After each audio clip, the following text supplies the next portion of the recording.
अभ्युदय मध्य प्रदेश की विशेष पेशकश में आपका स्वागत है। मैं हूं विवेक सिंह। इस खास कार्यक्रम में हम बात करेंगे सरकार के उन फैसलों की जो भविष्य के मध्य प्रदेश को विरासत से विकास के साथ जोड़कर समृद्धि तक ले जाने वाले हैं। बात होगी मुख्यमंत्री डॉक्टर मोहन यादव के दिन भर के दौरों और उन कार्यक्रमों की जहां निर्णायक घोषणाएं हुई और फैसले हुए।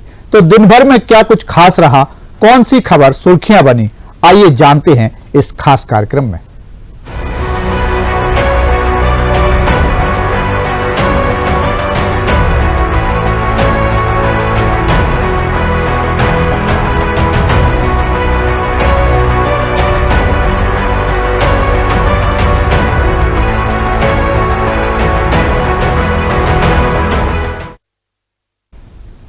बात मुख्यमंत्री डॉक्टर मोहन यादव के बुंदेलखंड दौरे की, उसके मकसद और मुख्यमंत्री द्वारा दिए गए संदेश की। यह दौरा कुछ अलग, बुंदेलखंड के विकास को नई दिशा देने के अपने विजन के साथ मुख्यमंत्री डॉक्टर मोहन यादव बुधवार को सागर पहुंचे, जहां उन्होंने ज्ञानवीर यूनिवर्सिटी का उद्घाटन किया।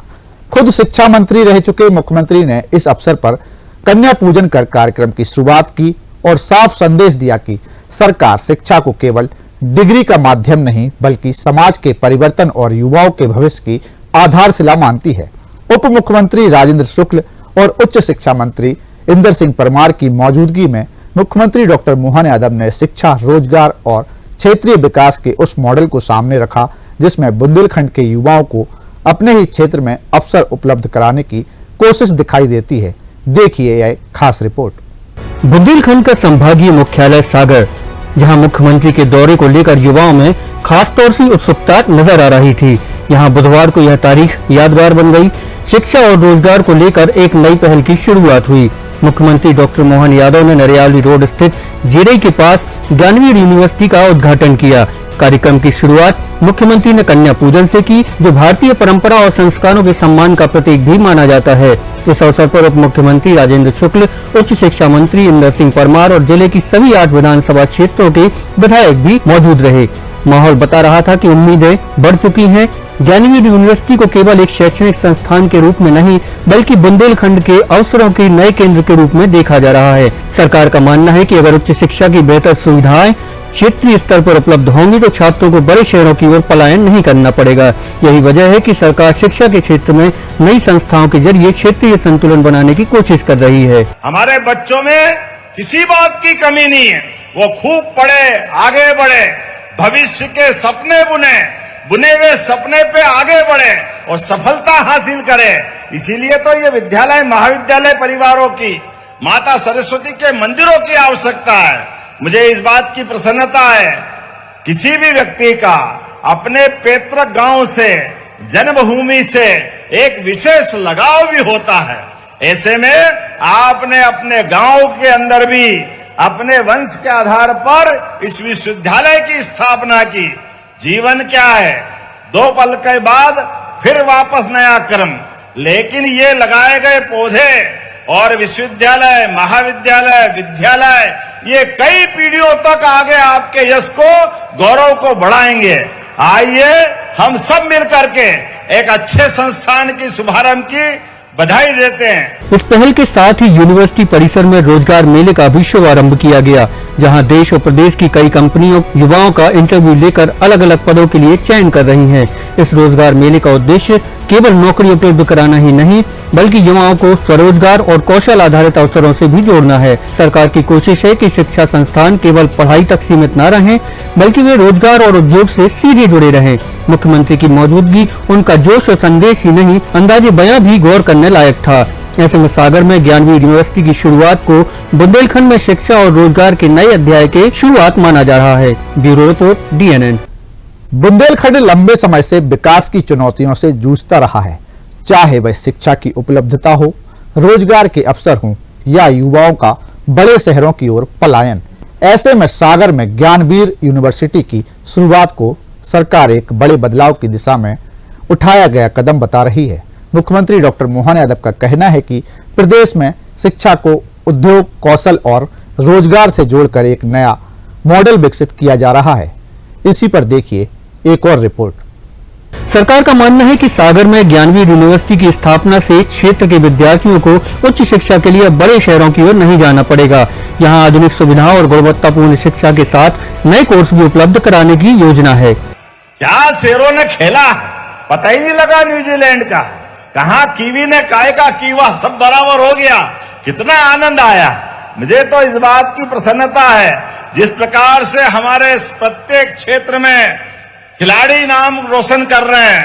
ओलंपिक के भी प्रत्येक गेम में, क्या कुश्ती, क्या निशानेबाजी, और केवल इतना ही नहीं, भारत के अलावा भी अंतर्राष्ट्रीय स्तर के बड़े बड़े संस्थान में भी अगर उस संस्थान की सफलता के झंडे दुनिया में लहरा रहे हैं, तो सबसे बड़ा योगदान ये हमारी बौद्धिक क्षमता भरतवंशियों के लिए। जोरदार अभिनंदन करें अपने भरतवंशियों के लिए। तो आइए इन संस्थानों के माध्यम से अपनी पहचान बनाएं। दो विश्वविद्यालय के साथ आपने लाइब्रेरी मांगी है। अरे लाइब्रेरी दो क्या मांगो, 4 मांगो तो देता हूं। हमारे लिए तो सौभाग्य की बात है, हमारे बच्चे पढ़े लिखे विश्वविद्यालय में और अपने गांवों के आसपास लाइब्रेरी तो होना ही चाहिए। ज्ञान की परंपरा में इसकी पुनर्स्थापना की प्रक्रिया है। ऐसे में आपने कहा कि राहतगढ़ और जेसी नगर में श्रमिकों के बच्चों के लिए लाइब्रेरी बनाने की आपने मांग की है। कलेक्टर जहां हो, ये नोट करना, मैं देने की घोषणा करता हूं। जोरदार ताली बजाएं हमारे अपने 2 नए लाइब्रेरी संस्थान के लिए। और प्रदीप लारिया जी, शैलेन जैन जी, मैं पिछले समय भूपेंद्र सिंह जी भाई साहब के कार्यक्रम में आया था, वहां भी बहुत सारी घोषणाएं हुई थी। गोपाल जी भाई साहब के क्षेत्र में भी आया था। अभी हमारा गोविंद सिंह जी के यहाँ, आपके यहाँ भी आए थे। खूब आनंद के साथ कार्यक्रम हुआ। लेकिन प्रदीप लारिया जी बचे हैं। देवरी तो मैं आ ही रहा हूं पटेरिया जी, मेरी तारीख तय हो गई देवरी आने की, 2-3 दिन में ही आ रहा हूं। लेकिन उसके अलावा भी प्रदीप लारिया जी, शैलेन जी, बहुत सारे काम इकट्ठे हो गए। आपके साथ लगातार ये विकास का कारवां चलता रहेगा। तो अपने स्थान पे खड़े हो जाओ सभी, दोनों हाथ की मुट्ठी बांधो और विकास के मामले में यशस्वी। यूनिवर्सिटी में हर साल रोजगार मेले और प्लेसमेंट गतिविधियां आयोजित करने की भी योजना बनाई गई है। इससे स्थानीय युवाओं को रोजगार पाने के अवसर मिलेंगे और उद्योगों के साथ उनका सीधा संपर्क भी बनेगा। विशेषज्ञ मानते हैं कि अगर शिक्षा संस्थान रोजगार और कौशल विकास से सीधे जुड़े तो क्षेत्रीय विकास की गति भी तेज हो सकती है। ऐसे में ज्ञानवीर यूनिवर्सिटी की शुरुआत को बुंदेलखंड के लिए शिक्षा और रोजगार के क्षेत्र में एक महत्वपूर्ण कदम माना जा रहा है। अब देखना होगा कि मुख्यमंत्री डॉक्टर मोहन यादव का यह विजन आने वाले समय में बुंदेलखंड के युवाओं के भविष्य को किस तरह सुरक्षित और उपयोगी करता है। ज्ञानवीर यूनिवर्सिटी के उद्घाटन के साथ ही यहाँ रोजगार मेले की शुरुआत की गई, जहाँ कई कंपनियां युवाओं को रोजगार देने के लिए इंटरव्यू ले रही हैं। सवाल ये भी है कि क्या शिक्षा और रोजगार का यह मॉडल बुंदेलखंड के युवाओं के लिए नए अवसरों के द्वार खोलेगा। मुख्यमंत्री की सार्थक पहल और सकारात्मक, फिर भी बड़ा सवाल ये है कि क्या यह पहल बुंदेलखंड के युवाओं की उम्मीदों पर खरा उतर पाएगी। कार्यक्रम में डिप्टी सीएम राजेंद्र शुक्ल, मंत्री गोविंद सिंह राजपूत, पूर्व मंत्री गोपाल भार्गव, पूर्व मंत्री भूपेंद्र सिंह समेत तमाम जनप्रतिनिधि मौजूद रहे। Bureau report, DNN। सागर में शिक्षा और रोजगार को लेकर कार्यक्रम के बाद मुख्यमंत्री डॉक्टर मोहन यादव सीधे दमोह जिले की हटा विधानसभा पहुंचे, जहां उन्होंने महिला सशक्तिकरण सम्मेलन में हिस्सा लिया। लाडली बहना योजना की पहले ही सामने आ चुकी नई तारीख के ऐलान के बाद मुख्यमंत्री ने एक बार फिर साफ किया कि प्रदेश सरकार महिलाओं को आर्थिक और सामाजिक रूप से मजबूत बनाने अपनी प्राथमिकता मानती है।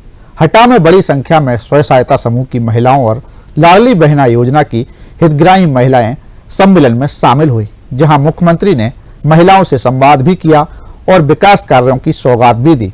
हटा विधानसभा में मुख्यमंत्री ने करोड़ों रुपए की सड़क और पुल निर्माण कार्यों का भूमि पूजन और लोकार्पण कर क्षेत्रीय विकास को नई गति देने का संदेश दिया। देखिए इस पर एक रिपोर्ट।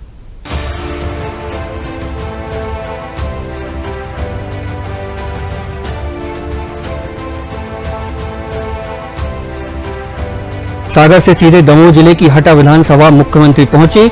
हटा पहुंचने के बाद मुख्यमंत्री ने सबसे पहले दूल्हा देव शिव मंदिर में पूजा अर्चना कर प्रदेश की खुशहाली की कामना की। वहीं यहाँ महिला सशक्तिकरण और विकास के 2 बड़े संदेश दे गए। इसके बाद भी महिला सशक्तिकरण सम्मेलन में पहुंचे, जहां बड़ी संख्या में स्व सहायता समूहों और लाडली बहना योजना की हितग्राही महिलाएं मौजूद थी। चुनाव में बड़ी भूमिका निभाने वाली आदि आबादी का प्रतिनिधित्व करने वाली महिलाओं ने अपने क्षेत्र में मुख्यमंत्री को देख माहौल बना दिया। सम्मेलन में मुख्यमंत्री ने महिलाओं को संबोधित करते हुए कहा कि प्रदेश सरकार महिलाओं को आर्थिक रूप से मजबूत बनाने के लिए लगातार काम कर रही है।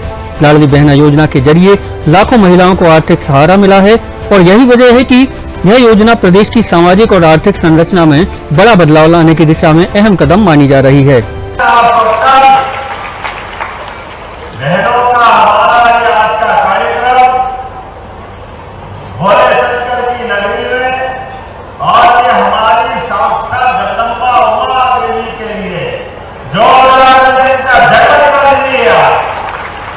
आज जब मैं आया तो सच में 1008 देव श्री गौरी शंकर भगवान की उनको प्रणाम करता हूं और उनके आशीर्वाद के साथ क्या उनका परिवार विवाह के बाद का चित्र बनाता हुआ सबके जीवन में सुख आनंद वैभव की वर्षा, सबके जीवन में मंगल ही मंगल हो, इस कामना के आधार पर हमारी तो संस्कृति भी कितनी अच्छी है।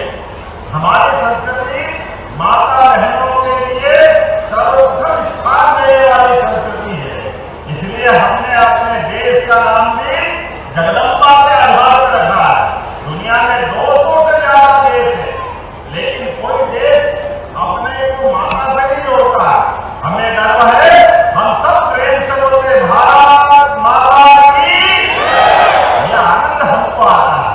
लेकिन आज ढाका के अंदर हमारी प्रिय बहन उमा देवी का जन्म दिवस भी है और उन्होंने तो बहुत सारी बातें कर दी। यद्यपि हमने 2 दिन पहले महिला दिवस मनाया था, लेकिन इतनी बड़ी संख्या में माताएं बहनें हैं और एक सप्ताह के बाद नवरात्रि भी आ रही। भाइयों की तो जयंती है, देवी देवताओं की भी जयंती है। जन्माष्टमी एक, रामनवमी एक, शिवरात्रि एक, लेकिन नवरात्रि साल में 2 बार और 9 दिन सभी बहनों के। जब मैं आपसे बात कर रहा हूं तो अपने बीच में से बहुत सारी बातें तो आई है, लेकिन यहाँ इसी स्थान पर लगभग यहाँ से लेकर सागर से दमोह 76 किलोमीटर का रोड है। कहाँ है सिंगल लेन के ठिकाने नहीं थे। जोरदार लगेगा, दमोह से सागर का रोड बनने वाला है। ये हमारी सरकार के काम करने का तरीका। जब ताली बजाओ तो दिल खोल के बजाओ, लगना चाहिए कि ताली बज रही। ये हमारी सरकार माननीय मोदी जी के नेतृत्व में बहनें आप भी याद रखना, आने वाले लोकसभा विधानसभा में हमारी बहनों को 33% आरक्षण मिलेगा। ये है भाजपा बहनों का सम्मान करने के लिए। मुख्यमंत्री ने महिलाओं से संवाद करते हुए यह भी कहा कि प्रदेश की आधी आबादी अगर सशक्त होगी तो विकास की गति अपने आप तेज होगी। सरकार का प्रयास है कि महिलाओं को आर्थिक सहायता के साथ साथ आत्मनिर्भर बनने का भी अवसर मिले। महिला सम्मान के साथ ही मुख्यमंत्री ने हटा विधानसभा क्षेत्र के लिए करोड़ों रुपए के विकास कार्यों की सौगात भी दी। इनमें सड़क और पुल निर्माण से जुड़े महत्वपूर्ण प्रोजेक्ट शामिल हैं। मुख्यमंत्री ने मड़ियादो से रजपुरा मार्ग के निर्माण के लिए लगभग 48 करोड़ रुपए की परियोजना का भूमि पूजन किया। इसके अलावा मड़ियादो से वर्धा किशनगढ़ मार्ग के लिए 74 करोड़ से अधिक की लागत वाली परियोजना की भी शुरुआत की गई। एनडीबी योजना के तहत हटा से गैसाबाद सिमरिया मार्ग से शोल्डर उन्नयन और चौड़ीकरण के लिए लगभग 231 करोड़ रुपए की बड़ी परियोजना का भी भूमि पूजन किया।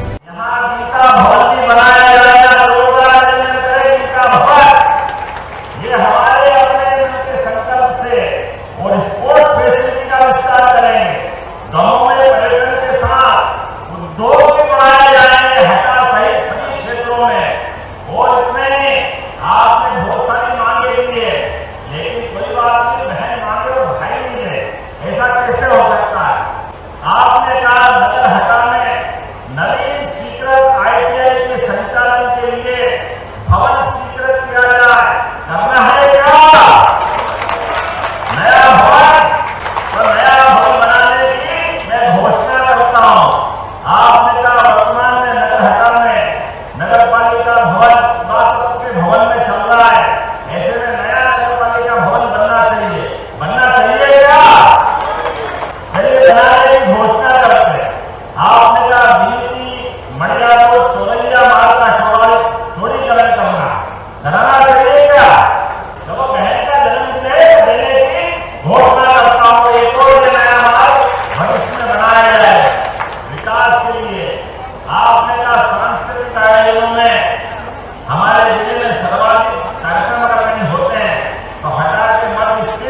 शासकीय पीएमसी महारानी लक्ष्मीबाई विद्यालय के ऑडिटोरियम के लिए जरूरत पड़ती है।